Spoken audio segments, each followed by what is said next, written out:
السلام علیکم to my YouTube family. امید کرتا ہوں آپ سب خیریت سے ہوں گے۔ آج کا ہمارا عنوان ہے قارون کا خزانہ اور اس کا انجام۔ قارون کے خزانے کے مطابق آپ نے تاریخی حکایات اور محاورے تو سنے ہی ہوں گے۔ یہ وہی شخص ہے جس کا ذکر اللہ تعالیٰ نے قرآن مجید میں نشان عبرت کے طور پر کیا ہے۔ قارون کا قصہ اسرائیلی اور اسلامی دونوں طرح کی روایتوں میں ملتا ہے۔ یہ بنی اسرائیل کا وہی امیر ترین شخص تھا جس کے خزانے کی کنجیاں 300 اونٹوں اور خچروں پر لادی جاتی تھی اور ہر کنجی چمڑے کی ہوتی تھی جو ایک خزانے کی چابی تھی۔ تاریخ انسانی میں شاید قارون سے زیادہ دولت اور ثروت کسی شخص کو عطا نہیں کی گئی۔ قارون حضرت موسیٰ علیہ السلام کے چچا یسفر کا بیٹا تھا۔ وہ نہایت ہی حسین و خوبصورت آدمی تھا۔ یہی وجہ تھی کہ بنی اسرائیل کی قوم کے لوگ اسے منور کہا کرتے تھے۔ قارون جوانی میں اپنی قوم کا سب سے بااخلاق اور نیک افراد میں شمار کیا جاتا تھا۔ نیز تورات کا بہت بڑا عالم دین بھی تھا کیونکہ اس کی پرورش حضرت موسیٰ علیہ السلام کے سایہ میں ہوئی تھی، اس لیے وہ کتاب کا علم بھی رکھتا تھا اور اچھی آواز کا مالک تھا۔ وہ تورات خوبصورت انداز میں تلاوت کیا کرتا تھا۔ یہی وجہ تھی کہ لوگ اس کا بہت ہی ادب و احترام کیا کرتے تھے۔ قارون ابتدا میں حضرت موسیٰ علیہ السلام پر ایمان لے آیا اور جب بنی اسرائیل کے پادریوں کی غلامی سے نجات ملی تو وہ ان کے ساتھ مصر کو چھوڑ کر سرزمین موعود کی طرف ہجرت کر گیا۔ وہاں اس کے حالات ایک دم سے بدل گئے اور اس کے ہاتھ میں بے شمار دولت آئی۔ دیکھتے ہی دیکھتے وہ اپنی قوم کا امیر ترین شخص بن گیا۔ اس کا ذکر اللہ تعالیٰ نے قرآن مجید میں کچھ یوں کیا ہے: بے شک قارون موسیٰ کی قوم سے تھا، پھر اس نے قوم پر زیادتی کی اور ہم نے اس کو اتنے خزانے دیے جن کی کنجیاں اٹھانا ایک طاقتور جماعت پر بھاری تھا۔ ایک جگہ فرمایا ہے جب اس سے اس کی قوم نے کہا اتراؤ نہیں، بے شک اللہ تعالیٰ اترانے والوں کو پسند نہیں کرتا، اور جو مال تجھے اللہ نے دیا ہے اس کے ذریعے آخرت کا گھر طلب کر اور دنیا سے اپنا حصہ نہ بھول اور احسان کر جیسا اللہ نے تجھ پر احسان کیا، اور زمین میں فساد نہ کر، بے شک اللہ فسادیوں کو پسند نہیں کرتا۔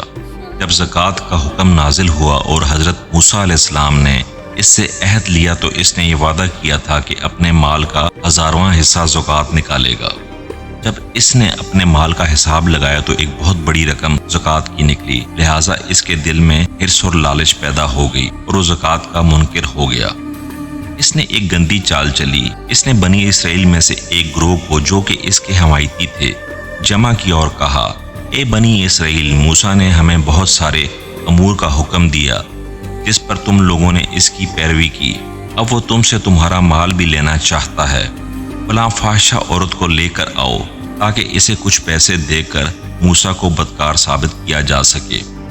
قارون نے اپنی قوم کے لوگوں کو جمع کیا اور حضرت موسیٰ علیہ السلام سے پوچھا کہ زنا کی سزا کیا ہے؟ حضرت موسیٰ علیہ السلام نے کہا، جو بھی زنا کرے حالانکہ اس کی بیوی بھی ہو تو اسے سنسار کیا جائے یہاں تک کہ وہ مر جائے۔